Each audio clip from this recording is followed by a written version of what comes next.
દેશમાં વસતા મારા વાલા દર્શક મિત્રોને મનહર પટેલના જય ભગવાન.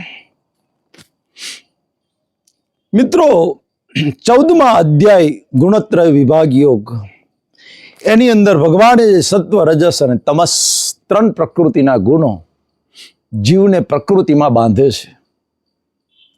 આ ગુણોનું ત્રણેયનું અલગ અલગ અસ્તિત્વ છે. ત્રણેય રજોગુણ, તમોગુણ અને સત્વગુણ, એ ત્રણનું પરિણામ શું આવે, શામાંથી આ ગુણ ઉત્પન્ન થાય છે, એ વાત આગળ ભગવાન અર્જુનને સમજાવતા કહે છે કે અર્જુન, રજોગુણ જે છે, રાગરૂપ રજોગુણ, એ તૃષ્ણા અને આસક્તિમાંથી જન્મે છે. તૃષ્ણા અને આસક્તિ, આટલું છે, આટલું ભેગું કરી લો, આટલું છે, આટલું ભેગું કરી લો. એટલે કોઈકે કહ્યું છે કે ઈચ્છાઓ એ લગામ વગરના ઘોડા છે, માટે ઈચ્છાઓને મર્યાદિત રાખો. મિત્રો, રાગ રૂપ રજોગુણ તૃષ્ણા અને આસક્તિમાંથી જન્મે છે અને જીવને કર્મો સાથે બાંધે છે. ક્યારેય કર્મોમાંથી એને મુક્ત નથી થવા દેતો. રજોગુણ વાળી પ્રકૃતિ જે છે, એ રજોગુણ ની પ્રકૃતિ, એની અંદર, એની પાછળ તૃષ્ણા અને આસક્તિ, મમતા છુપાયેલી છે. અને જ્યાં આસક્તિ છે, ત્યાં તૃષ્ણા છે, મમતા છે, ત્યાં 100% કર્મ બીજ પડે પડે પડે ને પડે જ. એમાં કોઈ શંકાને સ્થાન નથી. અને બીજ પડે એનું ફળ મળવાનું જ છે. બીજ છે તો ફળ છે, પરીક્ષા છે તો રિઝલ્ટ છે, કોઝ છે તો ઇફેક્ટ છે, કર્મ છે તો કર્મ ફળ છે. આ બંને એકબીજાને કોરિલેટેડ છે સાહેબ, કોરિલેટેડ છે. એટલે ખાસ સમજજો કે રજોગુણ જીવને કર્મો સાથે બાંધે છે અર્જુન. એટલે રજોગુણથી પર થવાની વાત કરી છે, કર્મો સાથે બાંધે છે. આસક્તિ અને તૃષ્ણા, જે મનુષ્યમાં આસક્તિ હોય, તૃષ્ણા હોય, મારી પાસે 10 લાખ રૂપિયા છે, અત્યારે મારું ગાડું બરાબર ચાલે છે, 10 લાખના 1 કરોડ ક્યારે થાય, 1 કરોડના 5 કરોડ, એના 10 કરોડ, એના 100 કરોડ ક્યારે થાય, એવી તૃષ્ણા અને આસક્તિની પાછળ કોઈ પણ, આ તો ફોર એક્ઝામ્પલ પૈસાનું મેં ઉદાહરણ આપ્યું, કોઈને વિષયની આસક્તિ હોય, કામ વાસનાની આસક્તિ હોય, કોઈને ધન સંપત્તિની આસક્તિ હોય, કોઈને સત્તાની આસક્તિ હોય, કોઈને માન મોટાઈની આસક્તિ હોય, આ બધી જે આસક્તિ છે, એ આસક્તિની પાછળ બસ 24 કલાક ચિત્ત એમાં જ ભમ્યા કરે. માન મોટાઈની આસક્તિ એટલે શું કે 5-50 જણા બેઠા હોય, દાખલા તરીકે સમાજમાં હોય, અને કોઈ એને ભાવ ના પૂછે, કોઈ બોલે ના, તો અંદર કાળો પીળો થઈ જાય, લાલ ચોળ થઈ જાય સાહેબ. ઘણા બની બેઠેલા ગુરુઓ પણ મેં એવા જોયા છે. એમને તમે દંડવત ના કરો, એમને પ્રણામ ના કરો, એને દક્ષિણા ના આપો, તો અંદર આમ બહાર ના દેખાય પણ અંદર સળગે બરોબર. હા, બધા મને પગે લાગે છે, મનહરભાઈ મને પગે ના લાગ્યા, બધા પગે લાગે છે, બધા ચરણ સ્પર્શ મારા કરે છે. સાહેબ, માન મોટાઈની આસક્તિ.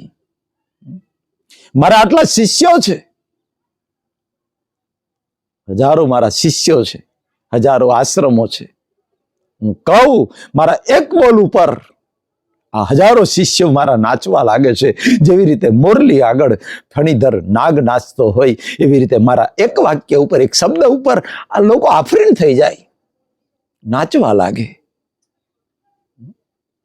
મારા ચરણ સ્પર્શ કર્યા વગર કોઈ ના જાય, અને એવામાં મારા જેવો કોઈ ચરણ સ્પર્શ ના કરે, પગે ના લાગે, કોઈ રિસ્પોન્સ ના લે, અંદર ઊંચા નીચી થઈ જાય, કાળું પીળું થઈ જાય. સમજવાનું, ત્યાં જ્ઞાનનો છાંટોય નથી સાહેબ. એને આસક્તિથી બંધાયેલો છે, માન મોટાઈની આસક્તિથી બંધાયો છે. પછી ભલે બહારની ક્રિયા ગમે તે હોય, બહાર ભગવા પહેર્યા હોય, સફેદ પહેર્યા હોય, પેન્ટ શર્ટ પહેર્યા હોય, ટી શર્ટ પહેર્યા હોય, એની સાથે કોઈ સંબંધ નથી. ગળામાં રુદ્રાક્ષની માળાઓ પહેરી હોય કે સોનાની માળાઓ પહેરી હોય, એની સાથે કુદરત કે અમારે કોઈ નિસ્બત નથી. તારી અંદર માનની ભૂખ છે, તું રજોગુણના કર્મથી બંધાઈ રહ્યો છું. તારી આગળ સત્તાની ભૂખ છે, તને રજોગુણનું કર્મ બીજ પડે છે. રજોગુણની પ્રકૃતિ તું બાંધી રહ્યો છું. તને પૈસામાં આસક્તિ છે તો રજોગુણની વિષય વાસના, કામ વાસનામાં આસક્તિ છે. રાત દિવસ 24 કલાક વિષય વાસનાની પાછળ, જેમ એક ગુલાબના ફૂલની પાછળ ભમરો ભમતો રહે, એવી રીતે કામ વાસના, વિષય વાસના કેવી રીતે સંતોષવી અને એની પેરવીમાં આખી જિંદગી વ્યભિચાર. કોઈ દારૂ હોય તો એને 24 કલાક દારૂ જ દેખાય, દારૂની આસક્તિ હોય, એની જ તૃષ્ણા હોય. એને સવારે ઉઠે ત્યારથી, ઘણા તમે એવા જોયા છે યાર કે સવારે ઉઠે ત્યારે ચા નથી પીતા, એ સીધા અમારે જાય જ્યાં અડ્ડો હોય ત્યાં 10 રૂપિયાની પોટલી મારવા, દેશી પોટલી મારે. હા, તો એમનો દિવસ શું કે યાર, એ ચા ના પીવે, એમની હાથ ચા. સાહેબ, ટિકિટો ફાટી ગઈ એવાની. 35 વર્ષની ઉંમરે લીવર સોરાઇસિસ, ટિકિટ ફાટી ગઈ. ટેડી બાપા સીતારામ. આજે જવાન જો દીકરીઓ વિધવાઓ બને છે. કેમ? દારૂની આસક્તિ. 24 કલાક દારૂ, 24 કલાક દારૂ.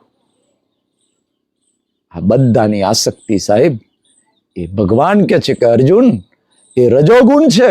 અને રજોગુણ માણસને આ પ્રકૃતિમાંથી ક્યારેય છૂટવા નથી દેતો. રજોગુણ માણસને, જીવાત્માને કર્મો સાથે બાંધે છે.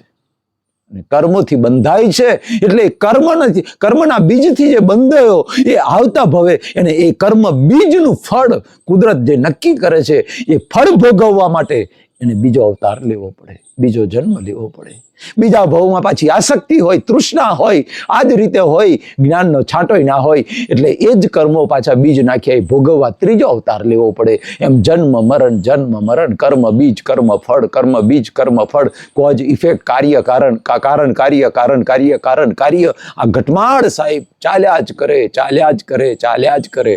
નો end, no end, no end. સમજી લેજો બરાબર. જ્યાં સુધી આ જ્ઞાન નથી મળ્યું ત્યાં સુધી ભગવદ્ ગીતાનું વિજ્ઞાન એક વખત વિઝનમાં આવી જાય સાહેબ, સમજાઈ જાય. હું જ્ઞાન પ્રકાશ સ્વરૂપ, અકર્તા, અવિનાશી એવો આત્મા છું. પ્રકૃતિ ગમે તે હોય મારી, એ સારી હોય કે ખરાબ હોય, એની સાથે મારે કોઈ સંબંધ નથી, કોઈ નિસ્બત નથી. આ પ્રકૃતિનો જોનારો હું છું, આ પ્રકૃતિ હું નથી. આવું લક્ષ્ય બેસી જાય, આત્માનું લક્ષ્ય બેસી જાય. હું શરીર છું એ લક્ષ્ય, એ સંસારનું લક્ષ્ય છે.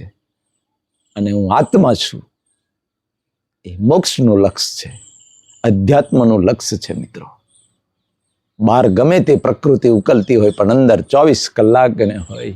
હું જ્ઞાન પ્રકાશ સ્વરૂપ, અકર્તા, અવિનાશી, અનંત સુખવાળો, અનંત શક્તિવાળો એવો આત્મા છું, જે એક દિવસે આ પ્રકૃતિને છોડી અને નીકળી જવાનો છું. એ હું પોતે છું, એ પોતે છું.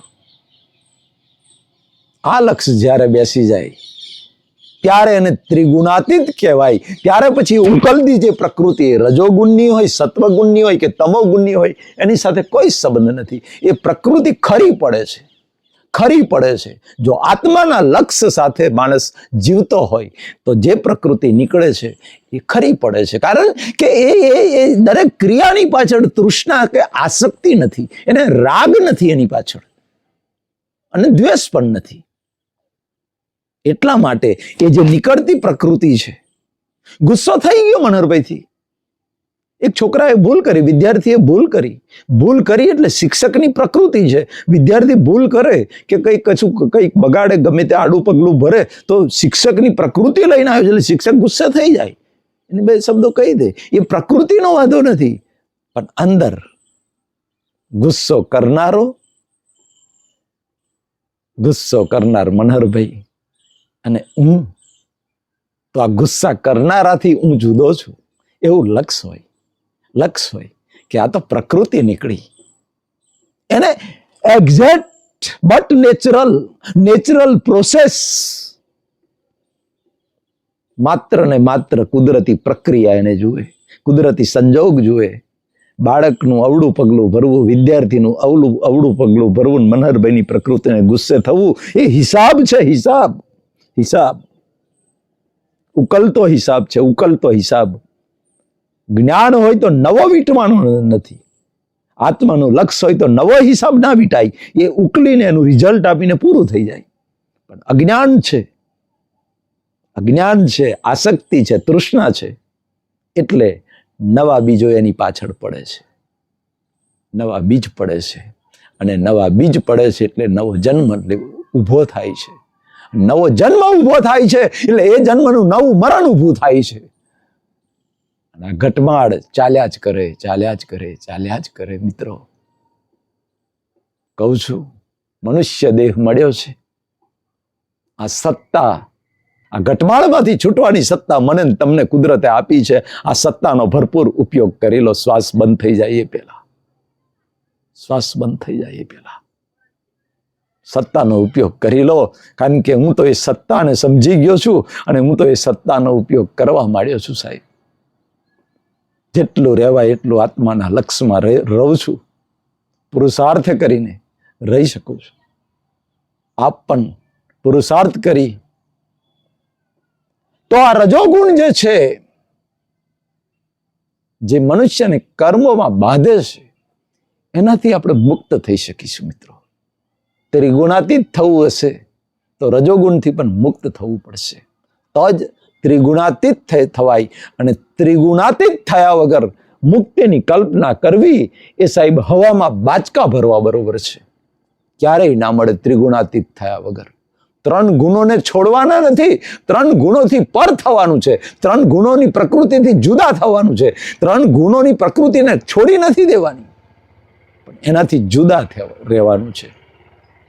છાસ ને માખણ બંને જુદા હોય, દેખાય ભેગા, પણ છાસ ઉપર માખણ તરતું હોય, એ મિક્સ ના થાય.